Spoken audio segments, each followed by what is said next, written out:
and I was pushing through that, and I came through the other side, and I see a deer body standing in front of me 35 yards away. Can't see its head, and some whippy stuff.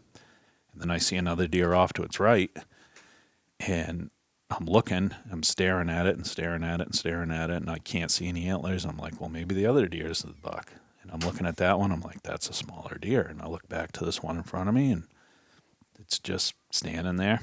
And all of a sudden, it tips its head down. I see the rack. I'm like, that is him. So I pull up, get lined up on him, and shoot.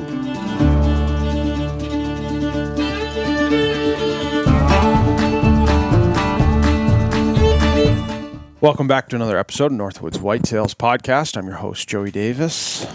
This week, I sit down with Brent Dragon and John Wright. We are at an undisclosed location in a beautiful camp. It's got a lot of memories in it. Yep. Some sentimental value to it. How we doing, boys? Good. We're good. Good. Beautiful weekend. It is. The weather finally broke. What was the temp this morning? 55. Yeah. You know, when I was coming up, when you messaged me there, I sent Melissa a message. She's coming up later, and I'm like, grab me a sweatshirt. Yeah. I got out of my truck. I was cold. I'm like, wow. Yeah. Yeah. Big change. Yeah, it is. No bugs. Yeah. Not yet. They'll be out. Yeah. Yeah. How long has this camp been in your... So we've been here. My parents bought it in 1984, and I grew up here. Basically, I was 3 years old then, and they bought it, and we started coming up. So, this was a lot of my childhood I spent here, fishing in the brook. My neighbors can tell you stories about this little kid just spending hours fishing in this little 3-foot wide brook, and it's full of natives. That's cool. Yep, but that's how I grew up, and then transitioned to hunting up here, grouse hunting, because there used to be a lot of grouse. Woodcock, I can remember out in front here, that was all really good woodcock habitat. We had a Springer Spaniel, and we used to bird hunt. And then deer hunting came along. Spent quite a bit of time up here deer hunting. Shot a few bucks up here. Yeah. Is this where you learned where to deer hunt? This is where I learned how to deer hunt, and I think it was actually a good thing because it was so tough hunting. Like, I think it makes you a better hunter. Very low deer density. You just dial into those things. Yeah. Like, when you see sign, you really pay attention because you're not seeing it a lot. You've got to work for it. You got to work for it. And I think that's why Vermont guys are such good hunters, because it's tough hunting over there. Mm-hmm. So. Yep. No, this area is very similar to... Yep. Northeast Kingdom. Yeah, very similar. Very, very similar. And we talked about that on the way up. Yep. So. Yep. So how's the summer going? What have you been up to? Summer's good. Working. Still working for MK? Working for MK. Yeah, that's going good. We've been on a huge project for a year and a half now. And it's winding down now. We probably got a couple months left there, but when I'm not working there, I'm working on projects at my house or up here or what have you. There's plenty of stuff to do. So yeah, how many? What are we talking? $1 million? How many millions into this house that you're working on? I don't know. The number bounces around, but it's north of 30. That's crazy. Yeah, it's north of 30. And you guys are doing all the finish work on the inside. Yeah. Finish work, a lot of the cabinetry, and it's a very detailed house. The architect is very detailed, and everything has to be followed to plan. So yeah, the house is finished. We're done in there. The painters are in there doing all their things now, but the house is done. There's a barn, there's a boathouse. They want to get that up to par, and basically we're finishing those things up, and people get to have it. One of the more extensive homes you've ever worked in? Oh, yeah. I've never worked on anything like this. Yeah. And it's good. I like it. Now, did MK trim pretty much the whole thing? Did they trim out the whole place? Yep. We hired in some help. Matt hired in some help. We managed the entire interior trim. And he produced all of the cabinetry except for the kitchen, which that's kind of sounds funny, but if you saw this place, every room's got cabinetry, bench seats, and built-ins, and mud rooms, and it's pretty wild. That's pretty cool. Yep. That's good. MK Woodworks out of Enfield, New Hampshire. Yeah. Anybody that's looking for custom cabinetry and finish work. Yeah. That's who John works for. Good buddy of mine, Matt Niddle. Yep. But let's talk about a little deer hunting. You had quite the year last year. You Ups and downs. It started off great and got into the deer early. And then we went into a lull and couldn't get things together and started jumping around states and passed up some bucks last year. It's always hard to do. I mean, it's easy to do first day out, but you start getting a couple weeks in and, you're ready to have some success. You had phenomenal footage of that nice little buck. Yeah. You saw him Twice. Yeah. So, 2 weeks apart. Yeah. He was hanging on this one ridge and, What do you think his deal was? What you guys will see those of you listening, you'll see the footage here later in the fall, but he was close. Oh, yeah. Yeah. I mean, I had to stop him at one point because he was less than 8 feet away from me. And not a care in the world. No, and I don't know if it was pretty big woods, but I don't know if he just didn't have a fear of humans or if he was just so rutted up that he was just numb. And the only reason I think that is because the second time I saw him, he would actually, when he heard me walking in the leaves, he would actually come towards me because I think he thought I was a doe. He was just looking for doe so hard that he hear rustling and he would come. It was the wildest thing I've ever seen. Like I'd seen him and I was getting out of there. It was almost dark and I'd gone 3/4 of a mile and I heard something behind me and here he comes chasing me. Like he's literally coming down my tracks and I'd stop and he'd stop. And I don't know. Was he grunting or anything following you? No, but the first time I saw him, he was making scrapes all around me.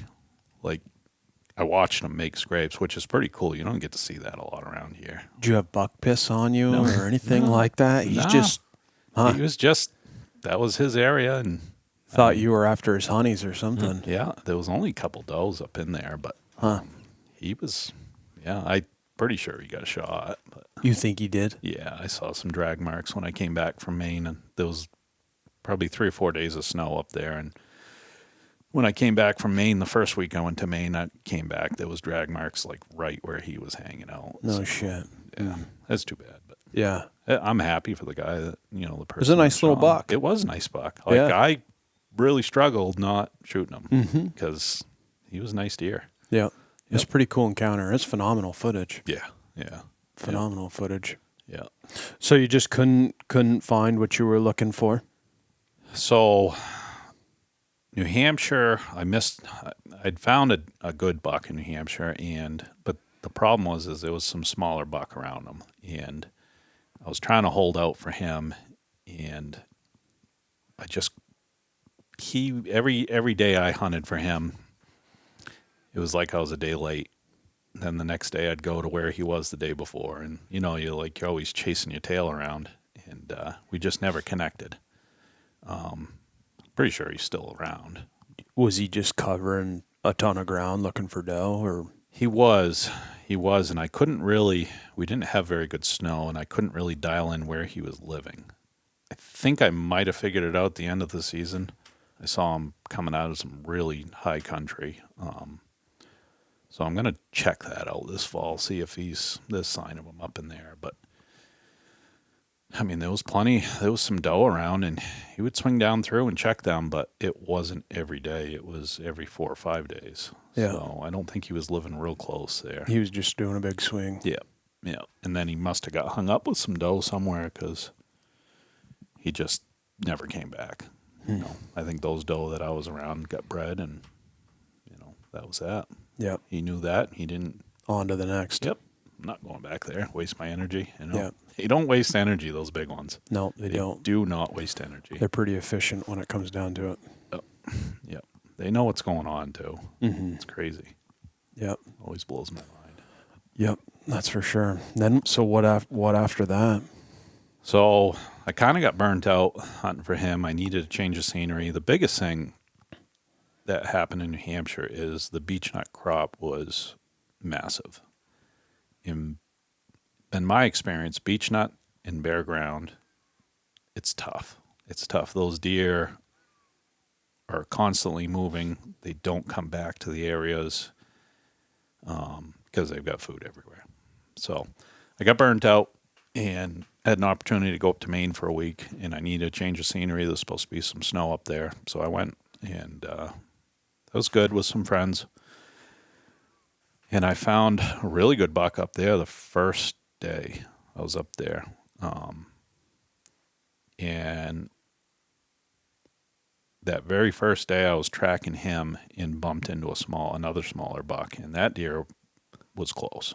He was coming up through this hardwood ridge, and I watched him for probably 15 minutes. Ended up passing him. He winded me and ran right across in front of me, but I hunted that one deer the entire week up there. I'd found his track. He was making the same loop every day. It wasn't always the same direction, but it was the same general loop. Sometimes he'd run it backwards. Sometimes he'd run it clockwise, counterclockwise. But I only saw that deer once. It was the very last day I hunted him. He was just nonstop. I could not catch up to that deer. And seems like I always get on the wrong end of his track in the morning, and then you'd run out of daylight and you'd start over the next day, and same thing. But I saw that deer the very last day, and I didn't get a shot at him because I hesitated because his rack was horrible. Yeah. I mean, You think it was just a heavy-bodied younger buck, or just didn't have antlers, or what? I don't think he was younger. I think he was probably 3.5 or 4.5. Yeah. I just, they just got what they got sometimes, and that they do.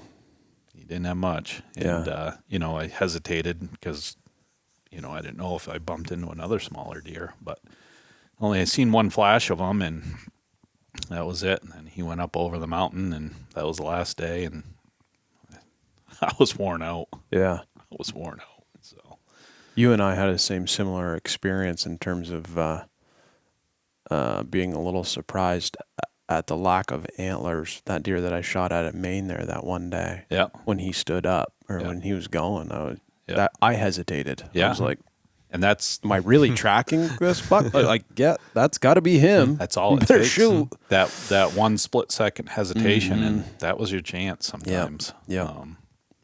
It's all right. Yeah. So after that, came back hunting New Hampshire for the last week. Went back looking for that good buck, and never connected with him. He was just not there. I thought he would eventually stroll back through. I had some snow. He never came back through. And the very last day of New Hampshire season, I said, "Well, you beat me out every other day this year. I'm gonna let you have a break." I didn't go hunt. Yeah.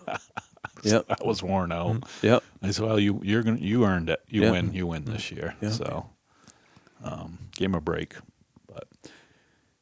and what happened that? And then New Hampshire closed down. There was a week left in Maine for muzzleloader.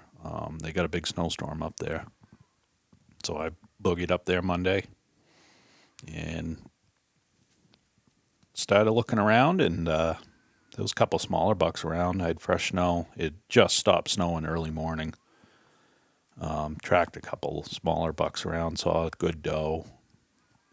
Nothing really happened that day. The next day, kind of went back to the same ridge, looking around, and tracked another smaller buck. And he took me up over the ridge and down into the cedar bog. And I ended up finding a really good track. So I jumped off the smaller buck's track, got on the bigger one, even though it was older. And he was feeding. He was not in any hurry to go anywhere. I thought he was going to lay down. Then all of a sudden he completely changed his attitude, started rubbing trees and straight lining right off that ridge. And I'm like, man, where is he going, you know? And he was heading for a road. I'm like, I don't want to go down there. You know, there's a couple of houses down there and stuff. And, you know, I didn't want to follow him any closer because he was headed right for a couple of houses. So I hiked back up over the ridge to my truck. I said, well, I'll just get to my truck, get out of here, and I'll drive the road and see where he crossed, see where he's heading, and try to make a game plan. Well, he never crossed the road. I was only half a mile from the road when I left him. Like, he never crossed it. I'm like, huh. And I think it was probably 3 o'clock. I'm like, oh, there's always tomorrow, you know. Actually, I was kind of tired from tracking for 2 days, so I was on my way home. I called an older friend of mine, and I said, I found a really good one. I said, he's got a good track, you know, and oh, you're going to get him. He says, you're going to get him. I said, I don't think I'm going to go back up. He goes, what? I said, I don't think I'm going to go back up tomorrow. I said, I need a break. My legs need a rest. You got to. He says, you got to go back. That deer's right there. And I'm like, yeah, I know, but I've done this before, and you burn yourself out, and then you're really junk. He's like, no, I'm telling you, you got to go back. That deer's there. He said, you could go back 2 days, and he might not be there. So he kind of talked me into it. And so I went back the next morning, drove around, still never crossed that road. Like, well, he's got to be in that same piece where I left him, because he never, like, I almost did a full loop. Like, the only section I hadn't crossed was where I could park to where I picked up his track the day before. So I parked my truck. I'm just heading for my tracks from the day before, and there's this track coming across, cut his track. I'm like, all right, here he is. And there was no mistaking it. He had a real big hoof on him. It was just one of those tracks you see, and you just don't have to wonder if it's a good deer, you know. So I tracked him, and he was feeding again, and then he'd rub trees and do some ruddy things, and then he'd start feeding again, and then he'd rub trees, and he went out into these chop-ins. It was kind of a selective cut, and he's walking right out through the wide open. I'm like, oh, this must have been at nighttime, because he wouldn't have been walking through here in the daylight. I was wrong. He was bedded right out in those chop-ins, and there was this little clump of cedar out in those chop-ins. He was bedded there, so I heard him break a branch when he went, but I never saw him. And so that was the first time I jumped him. And I picked up his track right probably 7 o'clock in the morning. So I got all day on this thing. But he's heading away from these woods that I like to hunt, that I want to be in, where there's plenty of room, and he's heading up at this other ridge, and I looked on the Onyx, and there's a house. It looked like a house right on top of that ridge. I'm like, oh no, he's heading right for it. So I left his track, made a big swing, tried to get up above him, and I didn't even care if I jumped him at that point, but I just wanted to try to get him headed back the other way. So making this swing, I'm like, all right, I'm going to start heading down through these woods, and probably 30 yards away, he was standing there, and he took off running, and I see this big rag, and I'm like, oh, pulled up the gun, had him in the scope. Nope. Just wasn't familiar where I was. Didn't know the status of this house. Didn't know how close I was to it. And Didn't want to risk it. yeah, I just Felt uneasy. Yeah, so I didn't. And turns out it wasn't even a house. It was a camp that nobody was living at. But anyways, that buck kind of skirted that camp, and he did start heading the right direction. He dipped down off that ridge, and he was heading back to those lowlands where I picked him up. And he's heading towards the original ridge where I picked up his track the day before. I'm like, good, he's heading the right direction. Now I can go. And that buck never ran out of his bed. He would take 3 or 4 bounds, and that was it. And he'd start walking. And there was another deer he picked up with it. You think he was tired or what? He was probably tired. He's probably tired. I don't think he had been tracked too much in his life. Yeah. Which makes a big difference. Mm-hmm.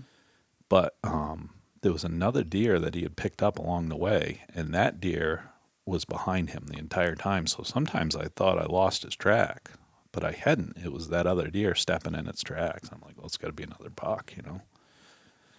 So anyways, we dropped in those lowlands. They set themselves up pretty good with the wind. Jumped them again, never saw them.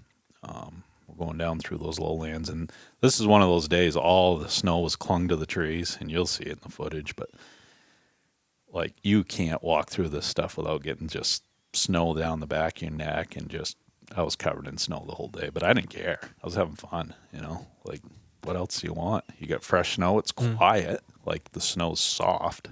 You can cruise right along and be quiet. It's not crunchy. And you got a couple bucks in front of you. What else do you want? You know? Mm-hmm. So that was probably 11 o'clock in the morning at that point. I jumped him. I think that was the second or third. That was the third time I jumped him. And he'd crossed that lowland and he was heading back up that other mountain. And I could tell every time he wanted to lay down, because he'd be going along straight and you'd have that one foot that would step out where he'd pause. And you can tell he's looking around. And he usually was within 200 yards he was bedded. So he's heading up that other ridge, and that other deer's still behind him. And I see where he did that one step out. I'm like, oh, he's looking for a place. And I'm starting to look, and boy, what do? Do I swing up above him this time?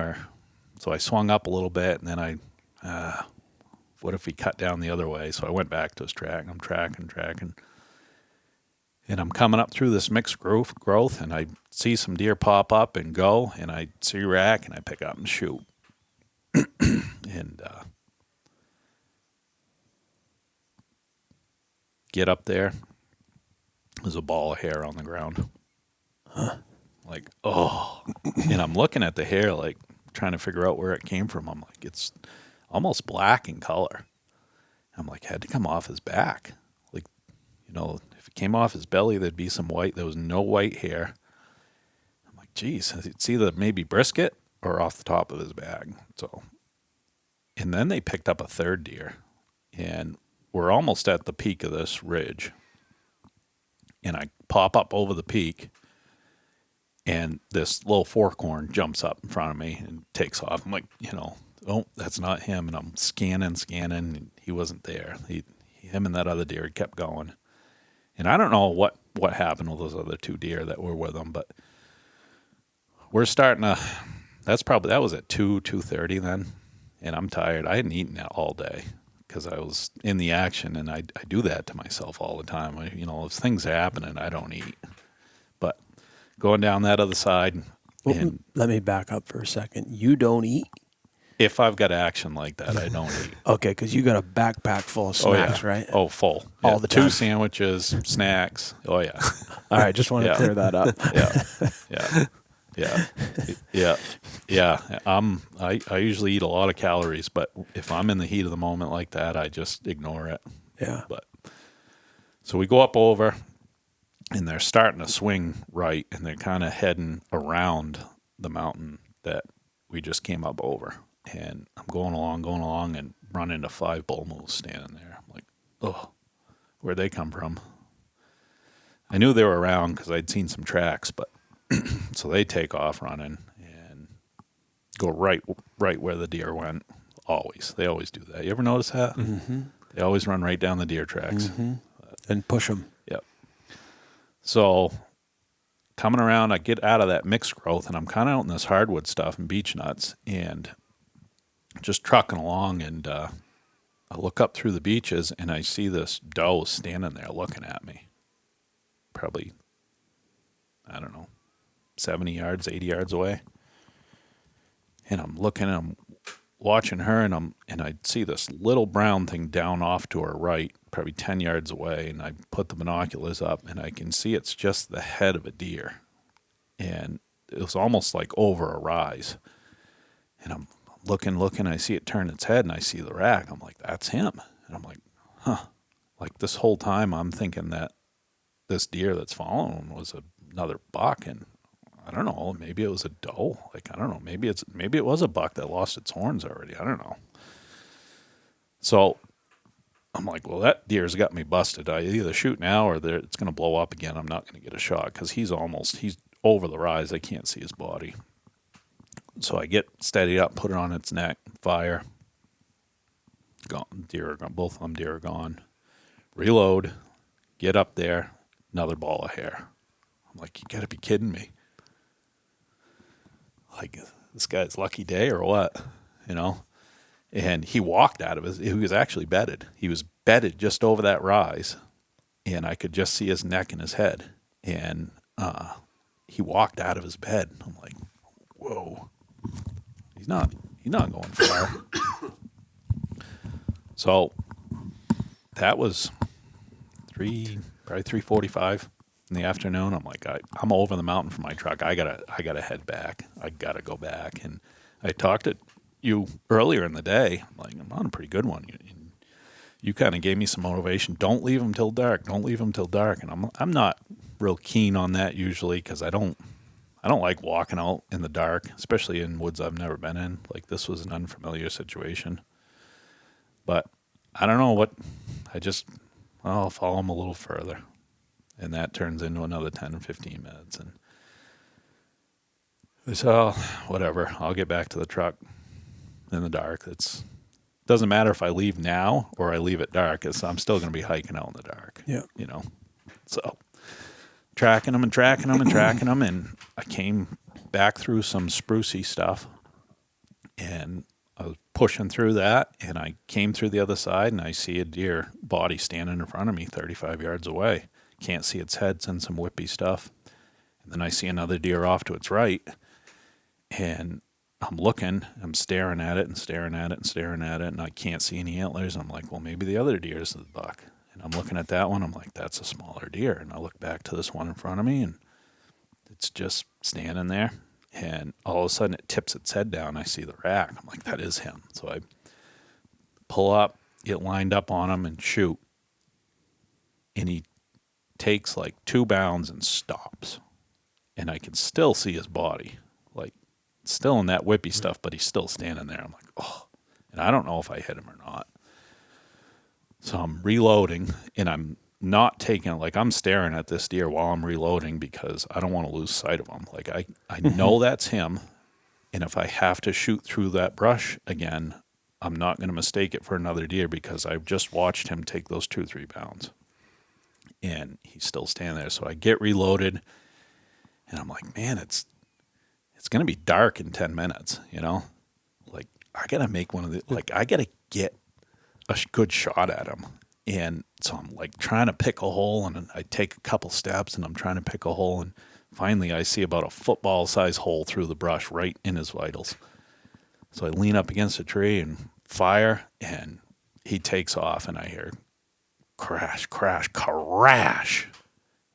And I'm like, oh, that sounded good. That sounded good. And I was all out of loads in my pockets, so I had to get my pack, get another load out. I get loaded up, and now I'm hustling. It's getting dark, and get down to his track. Yeah, this should be him, and I'll kind of peek my head down around the corner, and there he is piled up. It's like, I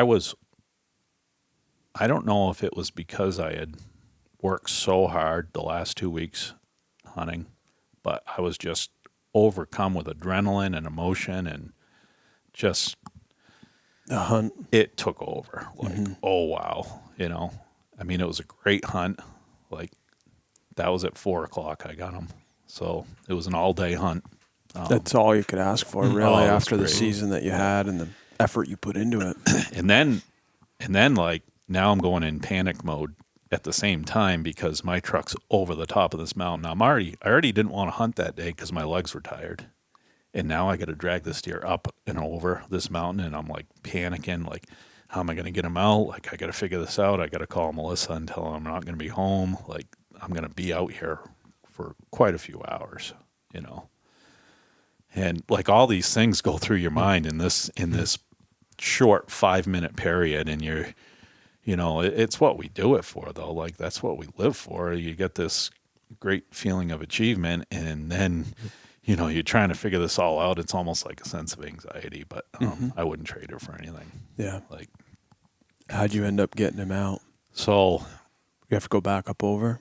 I hadn't quite figured that out yet. But the day before, a couple builders, friends of mine that I used to work for, had sent me a picture of a buck they got in Maine. And they told me where they were hunting, and it was a little ways away from me, but it wasn't too far. And it's dark now. I'm like, I know they're not in the woods anymore. And I'm like, geez, I wonder if they're still up here. So I had cell service, and I called them and said, Mark, you're not by any chance still around up here hunting, are you? He goes, yeah, we're still up here. I'm like, you wouldn't want to do me a huge favor, because I looked at Onyx and I saw that, like, there was a power line, a road down below me. He's like, I said, I just shot a really nice buck, and but I'm over the wrong side of a mountain. Like, I got to go up and over the mountain to get back to my truck. And I said, I don't know what you guys are doing tonight. If you're tired, you're going to bed. I understand it, but if you're looking for something to do, I could use a ride. I said, I can have this deer down out of here. You won't have to drag it all. He's like, yeah. He's like, well, and it worked out perfect. I did probably the fastest field dressing job I've ever done in my life, and hooked onto that thing and just barreled down out of there. It was good drag. I mean, that real soft snow, they skid down out pretty good. Yeah. And I hit that power line, and those two guys were standing there, and their truck was 50 yards away. It was dark. I mean, it was dark, but it's a good story. Yeah. That's a really good story. Yeah. So he dropped his tailgate, and to load, we were getting ready to load my deer in their truck, and he dropped his tailgate, and the deer they shot the day before was still in their truck because they had no place to hang it. Oh, no kidding. Yeah, they were staying at a motel. I'm like, oh, this is pretty cool. That's cool. So, That's anyways. cool. Well, hard work. Yeah, and I thought that deer, judging by his track, I thought he was a really good buck, and he was. I mean, but he was just bag of bones. He weighed 165 pounds. Yeah. But he had a pretty good set of antlers on him. Yeah, he was 130-something inch deer, low 130s, I think. Yeah. 8-pointer, 9-pointer? Call him an 8-pointer. He had a little nub there, but I don't know if it would call it a point. But yeah. You getting him set up? Yeah. Yep. It was a pretty memorable hunt, and that's kind of what I like to mount deer for, just to remember those hunts. So yeah, that's great. Yeah, that's good. It was fun. Pretty good story. It was. Yeah. It's prime example of just not giving up, right? Even though you're tired, you're exhausted. Yep. You had the conditions you need. You exhausted every avenue that there was, and it paid off. And in that last 15 minutes, like, I could have headed to the truck after I shot him that last time and come back the next day, but boy, things change in 15 minutes. They do. Yep. You can pretty much guarantee that late in the day he's going to be on his feet. I'm starting to notice that. Whether he's got his head in the snow digging for feed or he's moving to where there is. Yep. Late in the afternoon, they're always on their feet. Yep. And if you can catch him. Yeah, I think I've made a lot of mistakes over the year by leaving in that last hour, head back for the truck, and sometimes you have to. I mean, but yeah, sometimes it's you get yourself in a bad situation. Yeah, in 2019, I did have myself in a bad situation. I shot a deer, a really nice one, and I was at the top of a mountain. I ended up having to leave that deer overnight. Yeah. And it was the same time of day. It was like 10, 15 minutes before dark. But wouldn't have got him if I didn't hunt that late. Yeah. So. Well, thank you. Yeah. I'm glad we made the trek over. Yeah, it was good having you guys will stop by. Yep. We'll let you get back to work. Yeah, thanks. All right, John. Thanks for joining us. Appreciate it. Yep. No one can save you. You better run.